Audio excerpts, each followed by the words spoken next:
So this is one of the murals that our friends did for Mariam. My dad wrote in Arabic right here, and my mom wrote in Japanese right here. If I can remember correctly, my mom's message says, "I miss you, Mariam. I wish I could have done more for you." Her father passed away sort of recently too, about a year ago. So she mentioned, say hi to Ojijan, our grandpa. And then she ends it with, "I love you, Mama."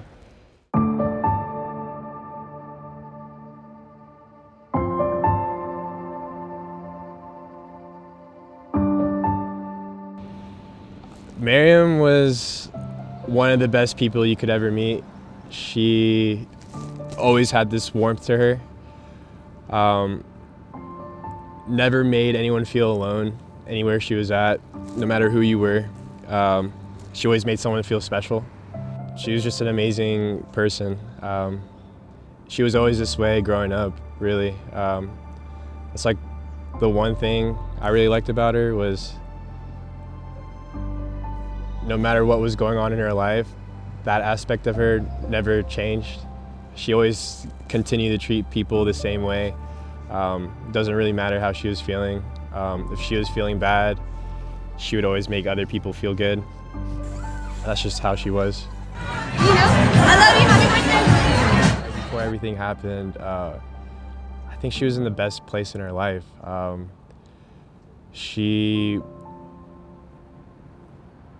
Right before everything happened, she went to Mexico with her boyfriend and her best friend and maybe a couple of other friends. And from what they told me, that was like the happiest time of her life. Around 5 o'clock this morning, officers responded to a kidnapping call at the address of 501 Burris Street. My girlfriend just got out of the car and somebody just came and just kidnapped her and just left. Oh my God. Bro, I just watched her get kidnapped from in front of my house. Around 6 o'clock this morning, officers also responded to a call of shots fired in the area of Lakewood and Terrace. I'm near her. I've not touched her. Okay. And how old is she? I don't know. She might be like a teenager or early 20s. I can't. Her face is obscured by like weed, and that's what makes me think she's deceased.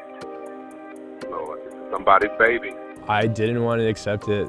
Even these days, I have trouble accepting it. We do have a person of interest detained at this time. We believe that this person detained may be significantly involved in both of these crimes, the kidnapping and the homicide.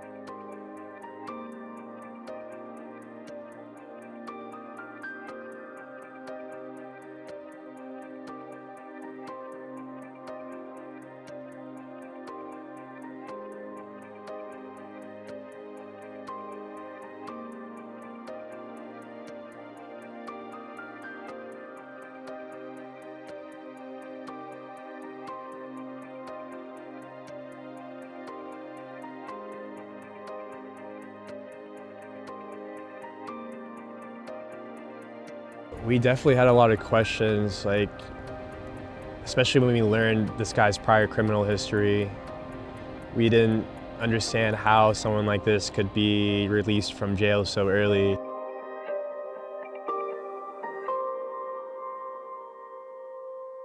We started looking into his criminal history, and a lot of red flags started going off as to why you were able to have multiple child sex offenses and be out in a relatively short period of time, on top of having a known juvenile history per the court transcripts from the original sentencing in 2015.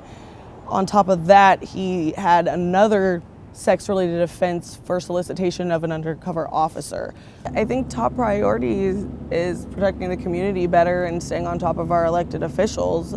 You know, we've got 2 policy initiatives that we are putting forth.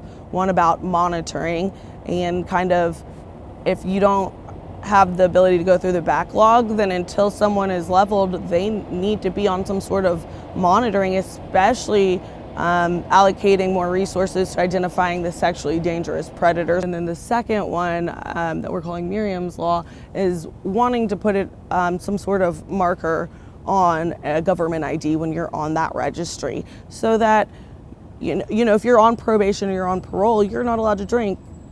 A bar owner should have the ability to withhold service from someone, especially if they're designated as a deviant predator, to not allow them to come prey upon their patrons. Landlords maybe want to know who they're renting to, especially if they're children in an apartment complex, things of that nature.